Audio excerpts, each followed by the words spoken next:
Mesdames et messieurs, bienvenue dans cette vidéo tuto Ambilight télé et PC version 2022. Je vous dévoile mon setup avec ampoule connectée dans cette vidéo. Je remercie GLC PCB qui sponsorise ce projet. Je vous en parle au cours de la vidéo. Allez, c'est parti.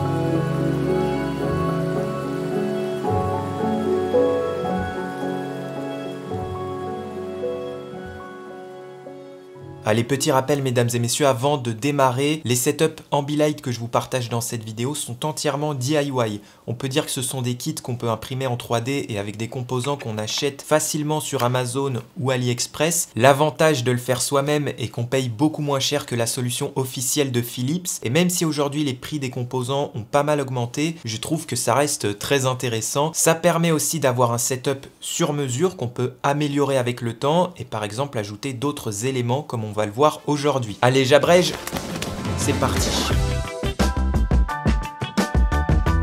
Commençons par la solution Ambilight télé. Voici mon setup 2022. Nouvelle alimentation 5 volts 40 ampères, splitter qui accepte la 4K 60 Hz et HDR, Raspberry Pi 3 ou 4, nouveau shield, nouveau boîtier, bandeau 100 LED par mètre en 5 volts et sur le plan logiciel, je passe d'Hyperion à Hyper HDR. Et je rappelle que cette solution Ambilight télé fonctionne uniquement avec des périphériques externes à la télé, comme les consoles de jeu ou tout autre engin qui se plug en HDMI. Parlons du bandeau. J'ai utilisé du 30 LED par mètre pendant un an. C'était déjà vraiment top, je trouve. 2021, je suis passé sur du 60 LED par mètre et c'est vrai qu'on ressent une amélioration. Et cette année, je passe sur du 100 LED par mètre.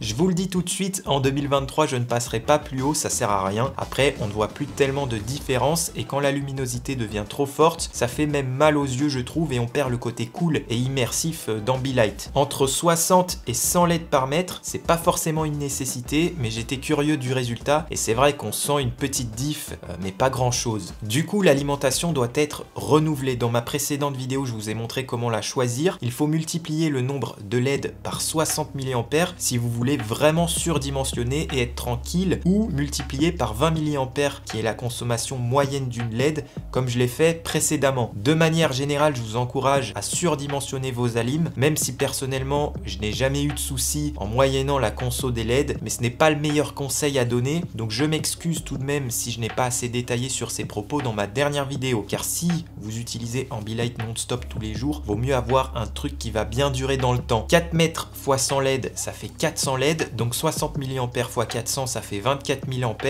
soit 24 ampères. Donc je vais choisir une alim autour de cette valeur et si j'ai le choix, autant prendre au-dessus s'il n'y a pas de différence sur le prix car ça pourra peut-être servir sur un autre projet et c'est ce que j'ai fait, j'ai acheté du 5 volts 40 ampères mais du 25 aurait entièrement suffi. Ce qui est par contre intéressant de regarder, c'est le type d'alimentation. Souvent en dessous de 15-20 ampères, on se retrouve avec ceci, ce genre d'alimentation plug and play très simple d'utilisation, on en utilise tous les jours. Sinon, au-dessus des 15-20 ampères, on a ce genre d'alimentation et c'est un peu moins sobre, on va dire. Donc prenez ça aussi en compte. Si vous avez besoin de 20 ampères en surdimensionné, essayez de trouver une alim plug and play comme celle-ci, quitte à diminuer un peu l'intensité, ça fera parfaitement le job. Concernant le Raspberry, j'utilisais un Pi 0 Wi-Fi qui faisait très bien le café. Maintenant, pour des configs avec plusieurs instances et plus de LED, ça devient fortement nécessaire de passer sur du Pi 3 ou Pi 4. Sinon, ça va commencer à laguer. Je mentionne tout de même qu'un nouveau Raspberry Pi 0 Wi-Fi 2 est sorti. Il est 5 fois plus puissant que l'ancien. J'en ai pas encore à disposition à cause de la pénurie. À tester en tout cas, et puis je vous tiendrai au courant. Nouveau shield, je le rappelle, qui permet d'avoir une seule alim pour alimenter tout le setup et éviter de se retrouver avec une multiprise bien moins chargé et qui permet de faire la connexion du bandeau avec le Raspberry. Cette fois-ci, il accepte jusqu'à 35 ampères directement en filaire ou 20 ampères via la connectique habituelle. Cette fois-ci, on branche le bandeau LED en filaire dans cette connectique et qu'on peut faire passer dans les trous juste devant pour éviter que ça tire dessus. Tout est à noter à l'arrière de la PCB pour ne pas se tromper sur le branchement des 4 fils de couleur. Également, quand on achète un bandeau, on a souvent des câbles soudés en entrée et en sortie. Donc on peut connecter l'entrée comme d'habitude, mais on peut aussi du coup connecter la sortie sur la masse et le 5 volts pour distribuer du courant des deux côtés du bandeau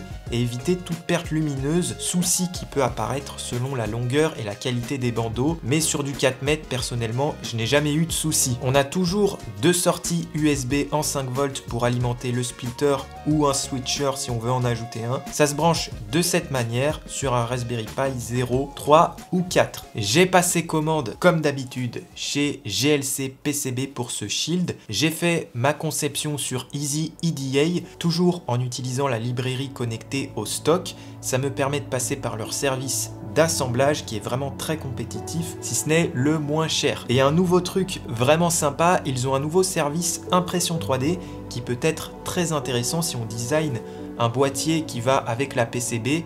C'est fait en résine et les prix pareil sont très bas, donc je vais tester ça sur un prochain projet. En tout cas, j'aime passer par chez eux, l'interface est excellente quand on débute. Des shields, du coup, j'en ai pas mal en stock. Et pour certains, ce sont des prototypes, c'est-à-dire que ça fonctionne, mais il peut y avoir des petites soudures faites à la main ou des choses que j'ai modifiées sur place, dues à une erreur de conception. Ça serait dommage de les laisser dans mes placards, alors vous pouvez en bénéficier. Nouveau boîtier à imprimer qui accepte tous les nouveaux composants. Si on utilise des grosses alimes comme celle-ci, c'est nécessaire par contre de câbler un interrupteur de sécurité. Ça permet de plugger le 220 volts en toute sécurité. Je vous laisse un schéma explicatif pour faire ça. Et c'est parti pour l'assemblage.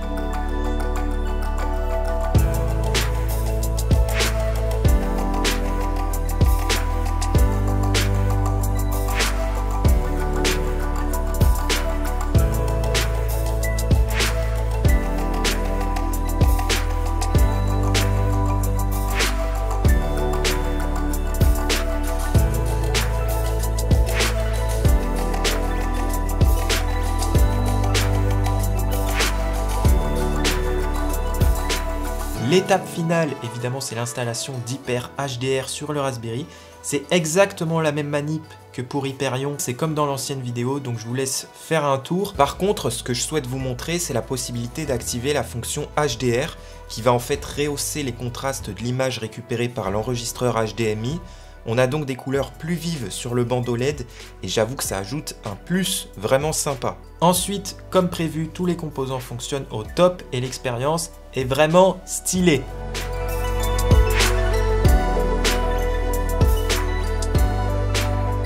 Pour conclure sur cette première partie, si vous voulez vous lancer dans l'aventure, je vous propose donc deux setups. Le premier, le moins cher avec les composants de base et qui ne demande pas une grosse ressource d'alimentation, ou le deuxième setup qui accepte le top des composants pour des grandes télés ou ceux qui veulent envoyer niveau LED. Vous pouvez évidemment faire un mix des deux setups selon vos besoins. J'ai modélisé 6 boîtiers différents sur mesure pour ça, donc vous retrouverez toutes les infos sur mon site internet. Allez, c'est parti mesdames et messieurs, on passe au next level. Comment ajouter des ampoules connectées à notre setup? Alors déjà, j'avais essayé il y a 1 ou 2 ans et c'était assez compliqué. Et là, en réessayant, en fait, c'est beaucoup plus facile que je pensais. De mon côté, je vous montre l'exemple avec 2 Philips Hue à gauche et à droite de la télé. Et notez qu'il faut avoir le Hue Bridge qui permet de synchroniser les lights entre elles. Et c'est là-dessus, en fait, que Hyper HDR va se connecter pour accéder aux ampoules et modifier les couleurs. Pour les autres marques, j'ai vu que c'était possible avec des Yeelight ou Nanolith, mais aussi avec WLED. Mais ça sera pour une prochaine vidéo. Donc, sur Hyper HDR, on va aller dans l'onglet Général et on va créer une nouvelle instance avec le nom Philips Hue. Et on va cliquer sur l'action Start. Ensuite, on va dans l'onglet Hardware et on peut voir que je suis par défaut sur l'instance de base qui est le bandeau LED. Donc on va changer l'instance en cliquant sur l'icône avec les 2 flèches.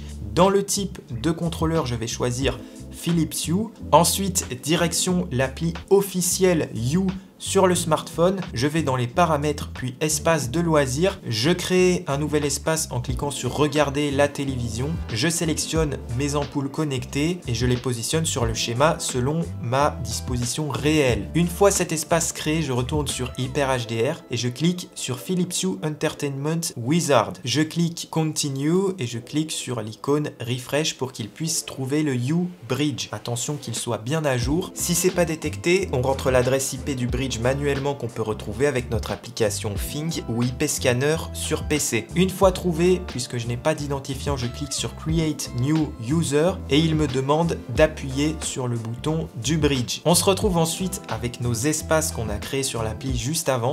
Il suffit juste de choisir le bon espace et de définir la position des ampoules.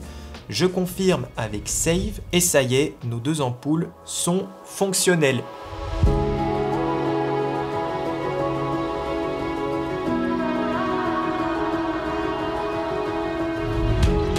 Vous l'avez remarqué, si vous suivez bien les étapes, ce n'est pas vraiment compliqué. J'ai même créé un article sur mon site si ce format vous convient mieux. Par curiosité, j'ai essayé de faire tourner mon bandeau de 400 LED plus mes deux Hue avec le Raspberry Pi 0. Alors ça lag un peu sur l'interface, mais ça fonctionne quand même. Il en a dans le ventre ce petit gars. J'imagine donc qu'avec un Pi 0.2, ça devrait être suffisant. Je vous recommande tout de même pour l'instant le Pi 3 ou 4 qui sont des valeurs sûres et vous serez au top niveau performance, sachant que les deux Hue en plus, c'est sympa, mais pourquoi pas ajouter d'autres éléments de l'écosystème Philips. Personnellement, j'ai une autre idée en tête bien sympa pour éviter d'avoir des câbles un peu partout, que je vous partagerai en vidéo sur cette chaîne YouTube.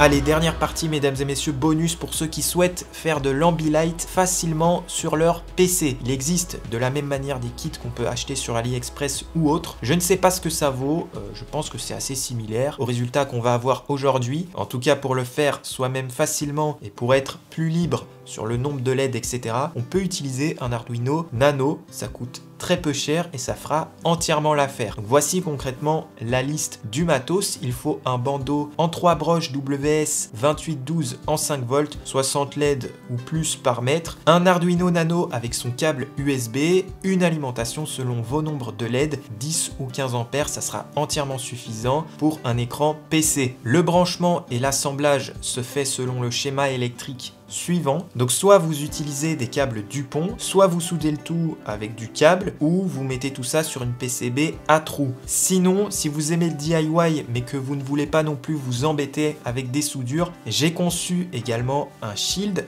très simple d'utilisation. Vous assemblez votre Arduino Nano V3 comme ceci, vous branchez le bandeau LED ici à l'aide d'un tournevis plat, alimentation ici jusqu'à 20 ampères, le tout dans un petit boîtier imprimé à fixer où vous voulez, à l'arrière de l'écran ou sous le bureau. Il faut évidemment au passage fixer le bandeau LED à l'arrière de l'écran. Deux solutions pour ça, soit vous imprimez les mêmes supports que je vous propose pour la télé, soit il y a déjà de l'adhésif et on découpe en 4 morceaux, puis soudure, ou sinon vous utilisez ces types de connecteurs, mais moi j'en suis pas très fan. Ensuite on branche le câble USB de l'Arduino au PC et on va téléverser un code que je vous laisse en description. Donc j'utilise le logiciel Arduino officiel et puisque le code utilise la librairie FastLED, il se peut qu'elle ne soit pas installée de base.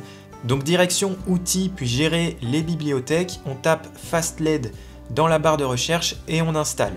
On spécifie ensuite le nombre de LED qu'on utilise, moi j'en ai 150 et avant de téléverser on vérifie que dans outils et type de carte, l'Arduino Nano est bien sélectionné. On sélectionne le bon port USB connecté à l'Arduino, puis on téléverse le code. Petite astuce, si ça ne fonctionne pas, vous pouvez essayer de changer le type de processeur, toujours dans Outils et le passer sur Old Bootloader. Si c'est le port USB qui n'est pas reconnu, ça vient souvent du câble USB, donc n'hésitez pas à essayer avec un autre, ça peut arriver. Dernière étape, on va installer le logiciel qui va gérer l'éclairage. Il en existe plusieurs, moi j'utilise Prismatic, à mon avis c'est le plus connu et c'est celui que les marques, notamment AliExpress, utilisent aussi sur leur kit Ambilight. Une fois installé et lancé, une pop-up va s'ouvrir, vous cliquez sur Next, vous choisissez Add a Light, vous rentrez le bon port série, c'est le même que vous avez utilisé pour téléverser le code Arduino, Vous cliquez sur Next, vous donnez un nom au nouveau profil qui va être créé. Ensuite ici, rien de compliqué, on renseigne le nombre de LED qu'on utilise en haut, sur les côtés et en bas. Et on peut réduire le bottom gap à 0%. On clique sur Apply, puis Next. Pour finir sur Prismatic, on choisit bien le mode Screen Grabbing et on turn les lights on et il n'y a plus qu'à profiter.